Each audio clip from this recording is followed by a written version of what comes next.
threat to Canada's Motor City, linked to the U.S. by North America's busiest commercial border crossing. What we'll see in the Windsor assembly plant in Stellantis has just dropped a bombshell. Every single one of its factories is shutting down, and thousands of workers are being fired. The Windsor plant closure is just the beginning, leaving communities reeling and raising a major question. Is this the end of Stellantis in North America, or is there more to come? Derek Gungle has worked at Windsor's Stellantis auto plant for more than a decade, showing up Thursday afternoon for what could be one of his last shifts. The Windsor assembly plant, located just across the river from Detroit in Ontario, has officially shut down, and the consequences have been severe. Thousands of workers at this vital factory are now facing unemployment as Stellantis decided to close its doors and pull out of the region. This closure is particularly shocking considering Windsor has long been a key hub for car manufacturing in Canada. The plant was known for producing a variety of models, and its closure has sent ripples throughout the local economy. Order, for instance, is going to El Paso, Texas today. Nearly half of its customers are south of the border. Things were looking really great. The economy was turning around for manufacturing, and then all of a sudden, this tariff uncertainty has caused havoc.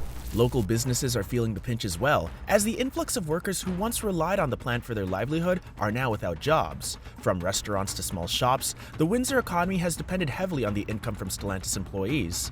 What makes this situation even more unsettling is the lack of a clear plan for the future. Canadian officials were blindsided by the announcement and are now scrambling to find solutions for the displaced workers. There's no definitive timeline for when, if ever, the plant could reopen, and that uncertainty is leaving the community in a state of shock. The closure of the Windsor plant raises a bigger question. Was this the plan all along? Many people are wondering if Stellantis used the tariffs as a convenient excuse to exit an unprofitable region.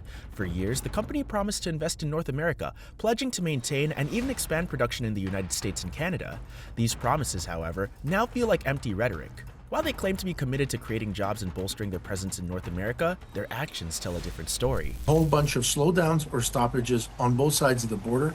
Even before the tariffs, Stellantis had been struggling with sluggish sales and excess inventory. So far, the other major automakers haven't announced any cuts. The tariffs, which have been a contentious issue for some time, might have provided Stellantis with the perfect cover to do what they wanted to do anyway, leave. The company has been struggling for years, facing a variety of challenges with declining sales, rising production costs, and shifting consumer preferences. Now, it seems that rather than investing in their future, they're cutting their losses and shifting production to places where they can maximize profits. Consumers should be paying attention to this. Companies will often say one thing and do another.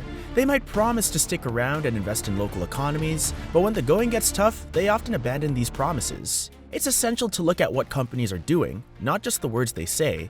In this case, Stellantis' actions speak louder than their words, and the reality is that they seem more interested in cutting ties than investing in the future of North America. Lack of predictability that one of those business owners talked about is paralyzing business, and that will have knock-on effects. They're bracing for things to cost more, that they buy everyday items. The Trump-era tariffs, which sparked so much debate, are being used by companies, including Stellantis, as a scapegoat for their own strategic decisions. But is it just about tariffs, or is this a calculated move by the company to cut costs and restructure its operations? The timing of the Windsor plant shutdown suggests that the tariffs have become a convenient excuse. While tariffs have indeed raised the cost of importing materials and manufacturing goods, they shouldn't be the sole reason behind such a drastic decision. Who were worried and concerned. He said they were quote-unquote yippy, which I think means that they were anxious about what was going on.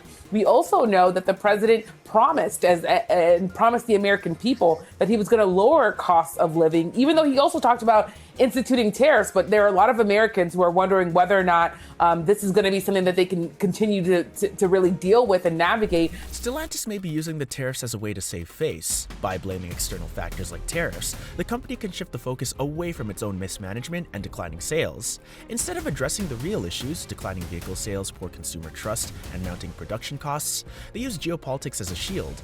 The truth is, many multinational corporations are adept at playing the blame game when it comes to layoffs and closures. It's a common strategy to hide behind global issues and avoid taking responsibility for poor business decisions. The problem with this is that it sets a dangerous precedent. If companies can continuously use tariffs or trade wars as an excuse for cutting jobs, restructuring, and closing plants, it becomes a slippery slope. It raises the question of how much responsibility these companies are willing to take for their own decisions. After all, in the end, it's the workers and communities who bear the brunt of these corporate strategies. Stellantis, a company formed from the merger of Fiat and Chrysler, has had a turbulent history, and its current struggles only add to the complex legacy it carries. For years, the company has faced criticism for the declining quality of its vehicles, with brands like Jeep, Fiat, and Chrysler losing their appeal in the marketplace. In particular, consumers have begun to turn away from these brands due to issues like poor reliability, low resale values, and lackluster performance compared to competitors. With Fiat merged with Chrysler, many hoped that it would inject new life into Chrysler's struggling brands. Instead, it becomes clear that Fiat didn't necessarily have the magic touch it was hoped to bring. While the merger kept Chrysler afloat for a while, the company's problems continued to compound, leading to an overall decline in sales and brand perception.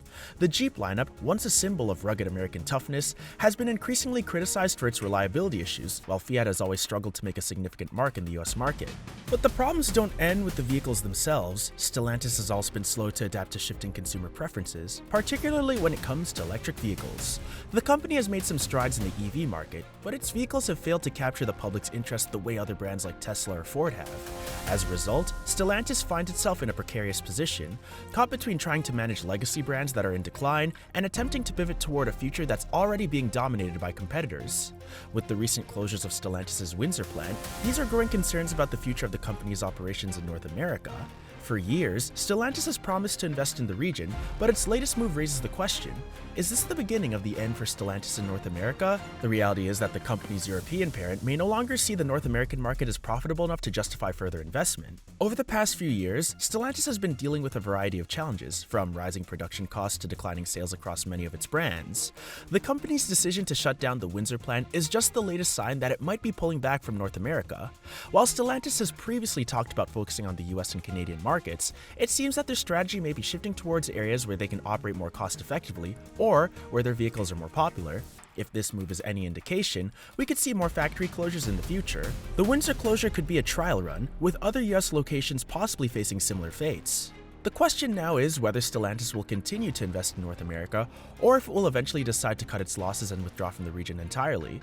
The company's action in the coming months will likely show us whether North America will remain a key market for Stellantis, or if it will retreat to more profitable regions. Audi's Q5 has been one of the brand's best-selling vehicles in North America, but it's now facing serious challenges thanks to rising prices and a sharp decline in sales. In 2024, sales of the Q5 dropped by 23%, and with tariffs now in place, the outlook for the popular crossover seems even bleaker. Tariffs have made imported vehicles significantly more expensive, which could push many consumers to reconsider their options. The price hike is already bad enough, but with the additional tariffs, Audi's Q5 may soon become a product that's too costly for most buyers to consider. The situation is particularly tricky for Audi, given that its cars were already facing stiff competition from other brands offering better value at lower prices. The Q5, once seen as a top contender in the luxury crossover market, is now struggling to maintain its appeal, and with the rising tariffs, the price of the Q5 has skyrocketed, making it even less attractive to potential buyers. Consumers are increasingly looking at more affordable options, particularly from American and Japanese automakers who offer similar features at a fraction of the cost. The Q5's downfall could signal a larger trend for Audi and other luxury automakers in North America. People are turning away from overpriced imports, especially when they can get similar quality for less money. As the market shifts, it's clear that Audi may need to reassess its strategy in the region. The tariffs have already caused damage to sales, and if the trend continues, the Q5 could see even further declines, potentially forcing Audi to make some tough decisions. So what are your thoughts on this? Let us know in the comments below.